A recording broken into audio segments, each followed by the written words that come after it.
If you're self-employed, you may be wondering what your options are for health insurance. We're going to discuss those options in today's video.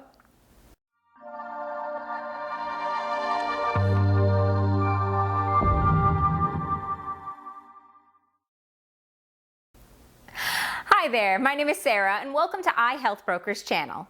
At iHealthBrokers, we are licensed nationwide, so if you have any questions whatsoever, please feel free to just leave them in the comments below, or you can give us a call here at iHealthBrokers at 888-410-0344. There is absolutely no charge for our services. And as always, please make sure to like this video. Liking this video helps make it more visible to others who are looking for the same types of information. And of course, subscribe as well, because we do release these videos on a weekly basis. We release videos about health insurance and money saving tips. We want to make sure that our viewers and our clients are as informed as possible. So today's video is going to be about health insurance options for the self-employed entrepreneur. Stay tuned.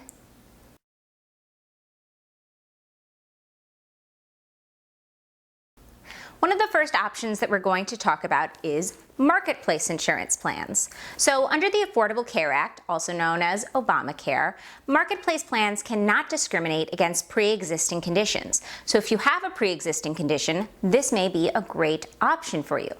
Additionally, all plans offered on the marketplace must offer what's known as essential benefits or essential services. And a lot of these essential benefits are offered at no cost. Now, I'm going to put a full link to all of those essential services in the description below, and make sure to check out our video that's all about marketplace insurance if you want to learn a little bit more.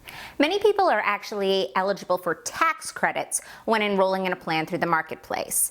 If your income falls between a certain level under a certain threshold, then you may be eligible for a tax credit, which can be reflected as a discount on your monthly premium. Now, this can save you, I kid you not, thousands of dollars. So it's really, really important when you're estimating your income for the upcoming year to try to be as accurate as possible. You're going to want to try to lower your MAGI, and you can do this in a myriad of different ways. And again, make sure to check out our video all about how to calculate your MAGI for marketplace insurance plans. So we suggest that you either work with an accountant to figure out if there are any deductions that you might be missing. That way you can make sure to take advantage of these premium tax credits. And of course, work with a broker to make sure that you're finding not only the right plan for your budget, but for your needs as well. And there are so many options on the marketplace as far as types of insurance plans that you can choose from. You can choose from HMOs, which are going to offer you usually a lower monthly premium with a little bit less flexibility, or a PPO, which will have usually a higher monthly premium with a little bit more flexibility, or EPOs, which are somewhere in between. There's also HSAs, HDHPs. We're going to talk about that in a second. And there are these four metal tier categories that you've probably heard about. There is the bronze, the silver, the gold, and the platinum. Now, a lot of people are under the false misconception that the metal tier of your plan basically has something to do with the type of coverage that you'll receive. And that's actually not true. It's not, it really isn't determined by the benefits that that plan offers.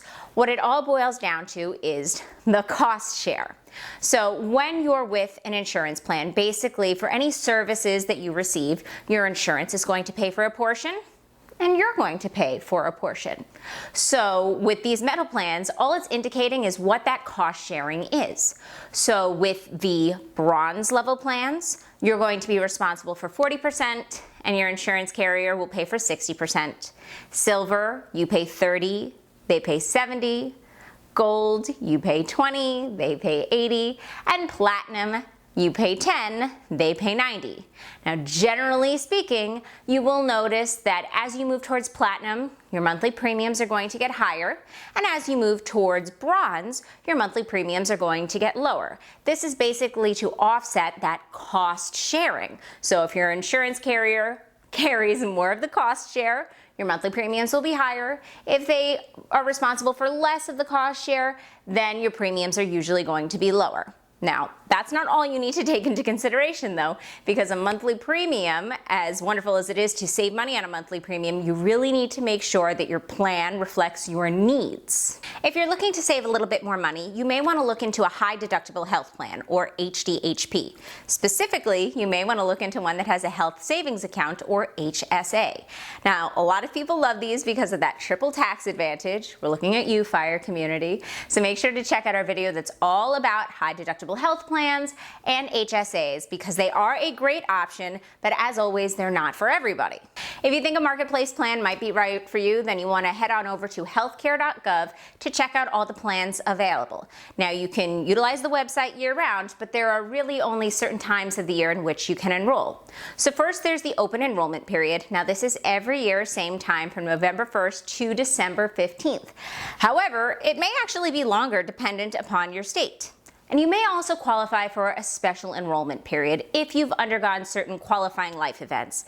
The list is pretty extensive, so I'm going to put a link to that in the description below as well. But basically, you may qualify for a special enrollment period if you've had a change in your insurance, a change in your household size, or a change in location. So if you're outside that open enrollment period and you're thinking that a marketplace plan might be right for you, make sure to check out the link that I'm going to put below to see if you qualify for a special enrollment period.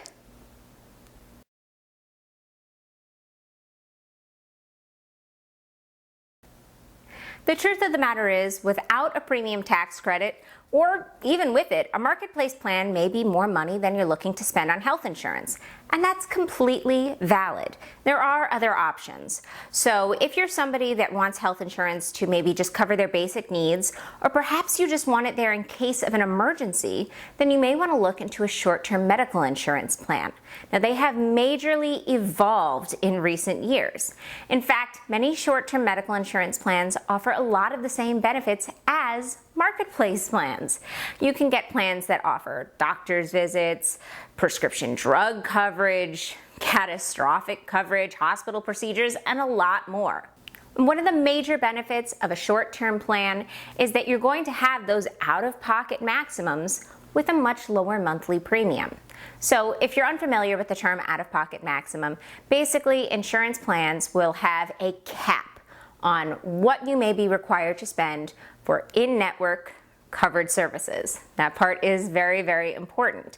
So if your plan's out-of-pocket maximum is $7,000, once you surpass that amount, your insurance is going to take on the rest of the costs. So should you undergo some very serious medical procedures, things that would ordinarily be extremely costly, once you hit that out-of-pocket max, you're no longer responsible for those bills, as long as we're talking about medical services that are covered by your plan and are in network. Again, very, very important. Additionally, with short-term plans, you can usually access nationwide PPO coverage, which is very hard to find with a marketplace plan. And it's excellent if you're somebody that's looking to travel. You want to take your health insurance with you wherever you go. But like I said, one of the major benefits of a short-term plan is, of course, the cost savings. A young, healthy person can access a plan for as little as $100 per month and can access many of the same benefits as those marketplace plans. Additionally, you're going to be able to customize your coverage to basically meet your needs. But it's not all sunshine and roses when it comes to short-term medical plans. There are some things that you need to remember. So short-term medical plans are not available in all states, so you need to check to make sure that they are available in your location. They're also not going to cover any prenatal services. So if you're pregnant or if you're planning on starting a family, probably not ideal for you. Also, you can only access a plan for up to 36 months in most states. After that, you're going to need to enroll again. Additionally, these plans are not ideal for families with small children because little children just have a lot of doctor's appointments. And if you have pre-existing conditions, then your short-term plan probably won't cover those pre-existing conditions in the first year. But if it's something that's inexpensive, not that serious to treat, then they probably will cover it in the second year moving forward if you enroll in a multi-year plan. However, if your pre-existing condition is serious or expensive to treat, then a short-term plan may not be right for you. If you're interested in a short-term plan, then you're going to need to contact a broker because short-term medical insurance plans are not available on the marketplace. But working with a broker will help you to eliminate some of the legwork because they'll present you with multiple different carriers, multiple different plans, so that way you don't have to contact each carrier directly.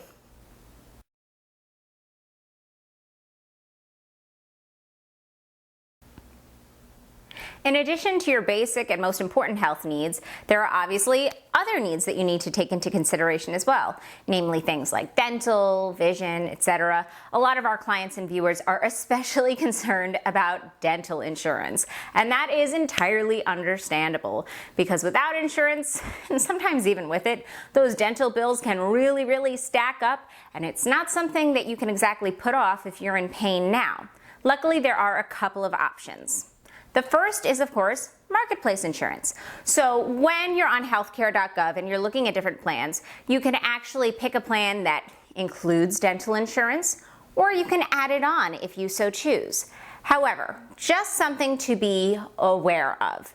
It's really important, especially with dental insurance, that you pick a plan that matches your needs. You may find that there are limited options on the marketplace as far as dental insurance. You may find that there are way more HMOs than PPOs, and generally speaking, if you're somebody with specific or more intense dental needs, then you may want to look at a PPO. And what a lot of people don't understand is that you can actually find private dental insurance plans for much less money than you would think. Actually, a private dental insurance plan is usually going to run you somewhere between $15 to $50 per month, which is pretty insignificant when you compare it to basic health insurance.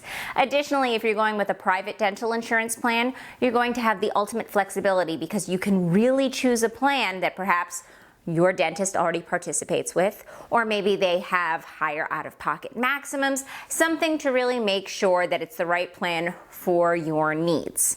Again, with private insurance, you're going to need to work with a broker. If you're going to go the marketplace route, then all the plans available you can find on healthcare.gov. Last, let's just talk for a brief second about health sharing ministries. So if you're watching this video, you're probably searching YouTube, searching the internet, trying to find out what your options are, and you may come across something known as a health sharing ministry. Now, this is not technically insurance, so it's not really something that we can endorse. There have been great success stories, but there's also been great horror stories. So if this is something that you're interested in, just please proceed with caution.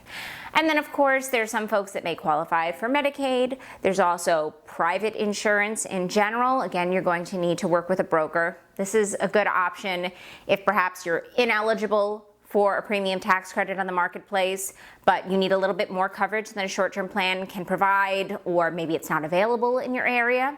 And then if you're sort of in between right now, maybe you've just left a job that provided health insurance, you may want to look at COBRA at least for a few months while you figure out exactly where you're going and what your needs are. If you like this video, please make sure to click like. Like I said earlier, it makes this video more visible to others who may be searching for the same type of information. And as always, subscribe to stay up to date on all things health insurance. So, what did you think? What are you doing for your health insurance needs? What has worked best for you as an entrepreneur? Let us know in the comments below. And as always, if you have any questions whatsoever, you can reach us in the comments or give us a call here at iHealthBrokers at 888-410-0344. There's no charge for our services. We're licensed nationwide, and we are more than happy to help. Thank you so much. Have a great day. Bye-bye.